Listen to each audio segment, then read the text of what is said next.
শনিবার ইরানে ইসরায়েল যুক্তরাষ্ট্রের হামলার পর ৩ দিন চুপ ছিলেন কিম। এই নীরবতা ঘিরে সামাজিক যোগাযোগ মাধ্যমে শুরু হয় নানা জল্পনা। এমনকি রসিকতা করে অনেকে প্রশ্ন তুলেন, মিসাইল ম্যান কি তবে এবার মাঠের বাইরে? মঙ্গলবার সকালে সেই নীরবতা ভাঙতেই যেন বোমা ফাটালেন তিনি। স্পষ্ট ভাষায় জানালেন, ইরান চাইলে উত্তর কোরিয়া ইসরায়েলের বিরুদ্ধে ক্ষেপণাস্ত্র সহায়তা দেবে, আর এই ক্ষেপণাস্ত্রের একটাই নাকি পৃথিবীর মানচিত্র থেকে ইসরায়েলকে মুছে ফেলতে যথেষ্ট।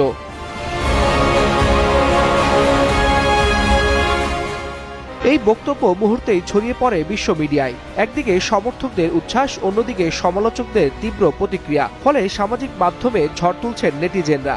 কেউ বলছেন এটা কূটনৈতিক চাপ বাড়ানোর কৌশল, আবার কেউ মজা করে লিখছেন মামা কিম আবার খেলায় ফিরছেন। এদিকে মানবাধিকার সংস্থাগুলোর তথ্য অনুযায়ী গত ২৮ ফেব্রুয়ারি শুরু হওয়া হামলার পর ইরানে এখন পর্যন্ত ১,০০০-এরও বেশি সামরিক বেসামরিক নাগরিক নিহত হয়েছেন, যাদের মধ্যে আবার উল্লেখযোগ্য সংখ্যক শিশু রয়েছে।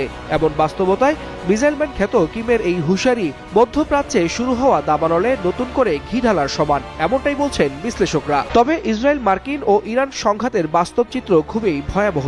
যুক্তরাষ্ট্র এরই মধ্যে মধ্যপ্রাচ্যের অন্তত ১৪টি দেশ থেকে নিজ দেশের নাগরিকদের দ্রুত সরে যাওয়ার নির্দেশ দিয়েছে। সৌদি আরব ও কাতার সহ একাধিক দেশে জারি করা হয়েছে ভ্রমণ সতর্কতা। মধ্যপ্রাচ্যে সামরিক উত্তেজনার আগুন যখন দিন দিন আরও দাউ দাউ করে জ্বলছে, ঠিক তখনই বিস্ফোরক এক বক্তব্য দিয়ে আলোচনার কেন্দ্রবিন্দুতে উঠে এলেন উত্তর কোরিয়ার সর্বোচ্চ নেতা কিম জং উন। ইরান ইসরায়েল সংঘাতের টানটান মুহূর্তে সরাসরি ইরানের পক্ষ নিয়ে তিনি ছুড়লেন কঠোর হুঁশিয়ারি। প্রয়োজনে তেহরানকে ক্ষেপণাস্ত্র দেবে পিয়ংইয়ং, তবে একটিমাত্র মিসাইলই নাকি পৃথিবীর মানচিত্র থেকে ইসরায়েলকে মুছে ফেলতে যথেষ্ট।